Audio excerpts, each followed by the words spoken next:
Thom Yorke's public image, the quietly intense frontman of Radiohead, belies a life marked by hardship and deep introspection. From the very beginning, Yorke lived with challenges that would shape not only his personality, but the haunting tone of his art. He was born with a paralyzed left eye and underwent 5 corrective surgeries by age 6, ultimately ending up with a permanently drooping eyelid. The surgeries didn't just affect his appearance, they affected how others saw him and how he saw himself. Moving frequently as a child, his father's work took the family from England to Scotland and back again, left him socially uprooted, unable to build long-term friendships. At the fee-paying boarding school Abingdon, where he was eventually sent, Yorke felt even more isolated. He was often picked on because of his eye. He would later describe himself as forlorn and a little isolated, a quiet, awkward kid who never quite fit in. But in those loneliest moments, music became his refuge. The school music room offered a kind of sanctuary far removed from the cruel taunts of classmates. There, he began teaching himself guitar and writing songs, a practice he later said was my way of dealing with stuff. Those formative years, bullied, emotionally uprooted, and learning to bury pain inside melody, laid the groundwork for the emotional honesty that would come to define his lyrics. After school, Yorke's path wasn't any easier. At art school in Exeter, he often felt creatively stifled and directionless. He later admitted his paintings were stuff. Classmates rejected his work. At one point, he even went missing for several weeks, overwhelmed by the feeling that he didn't belong. And then came another trauma, a serious car accident, which left an imprint that would later echo in songs like Killer Cars and Airbag. These experiences didn't just hurt, they hollowed him out. By the early 1990s, Yorke and his friends had formed a band called On a Friday, soon to be renamed Radiohead. But even as success came, the scars of childhood alienation and self-doubt remained close to the surface. When Creep, their debut single, became an unexpected international hit, Yorke felt strangely detached from it. He recoiled from the idea of being labeled special or famous. To him, it felt like we're doing a cover of his own song. He admitted that success triggered self-destructive behavior. I hit the self-destruct button pretty quickly, he recalled, throwing himself into drinking and obsessive control. Friends and bandmates described him as white-knuckled behind the wheel of the band. Those years were a battleground of expectation. Critics painted Yorke as intense, tortured, and angst-ridden.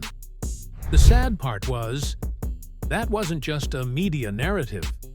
The young frontman often felt exactly as fractured and unstable as those labels implied.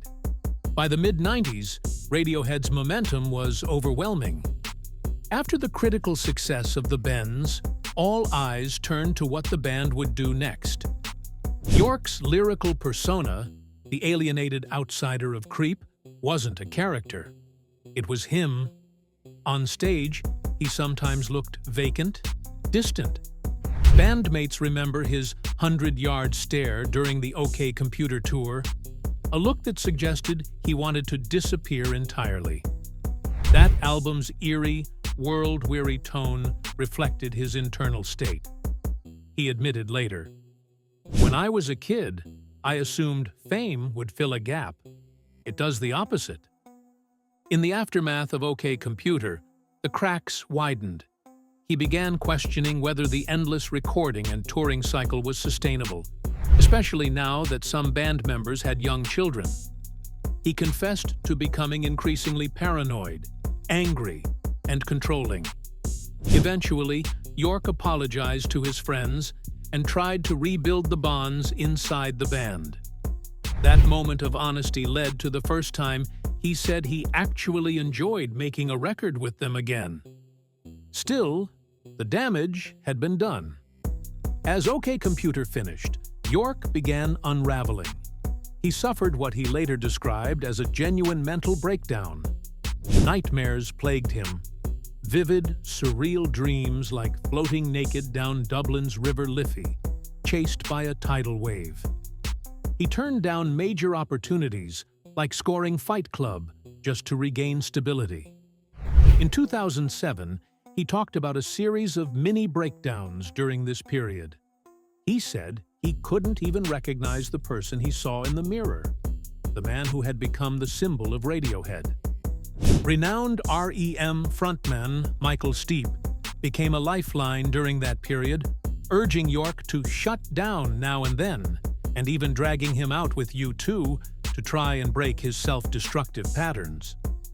Eventually, all that chaos poured into Kid A and Amnesiac, experimental, glitchy, abstract albums that fans interpreted as reflections of Yorke's inner collapse. And yet, despite the turmoil, he emerged from those sessions not defeated, but creatively reborn. His personal life offered some respite. In 1995, he married longtime partner Rachel Owen, whom he had met at art school. They had 2 children, Noah and Agnes, and lived a relatively quiet life in Oxfordshire. But even there, tragedy wasn't far away.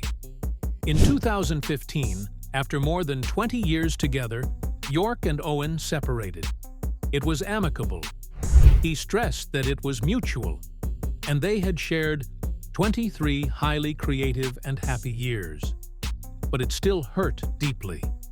Radiohead's 2016 album, A Moon-Shaped Pool, is widely seen as a reflection of that loss. A document of grief, suspicion, and farewell. Then, devastatingly, Rachel Owen died of cancer in December 2016 at age 48. Yorke was left to raise their children alone.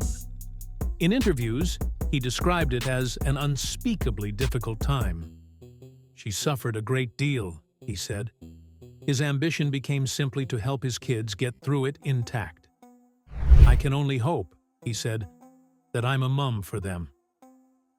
The loss, so soon after their split, was a crushing blow.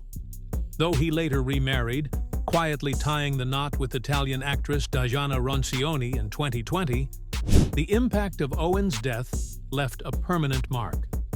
Yorke's music and interviews show a man reckoning with both love and loss on a scale most never face. Anxiety, alienation, and unease have always been core motifs in Yorke's work. From Creep to Idiotek, his lyrics channel insecurity, dread, and a restless search for meaning. One reviewer noted that Radiohead's music has always carried a complex cathartic charge, a blend of beauty and despair. Yorke himself has admitted that anxiety is part of his daily life. In 2019, he told the Sunday Times that his solo album, Anima, was inspired by his personal anxieties and his fears about the state of the world. He envisioned a dystopian landscape, humans as rats, skyscrapers moving on their own, to capture the overwhelming feeling of modern life.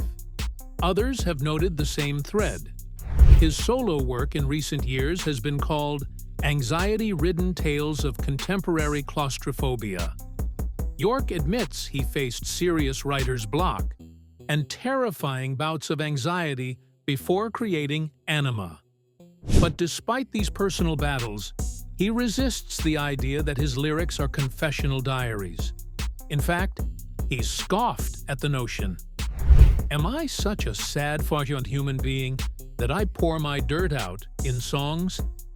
I'm not actually that sad," he said. He considers his songwriting more impressionistic than literal. Images, flashes of feeling, rather than autobiography. Still, the darkness is there.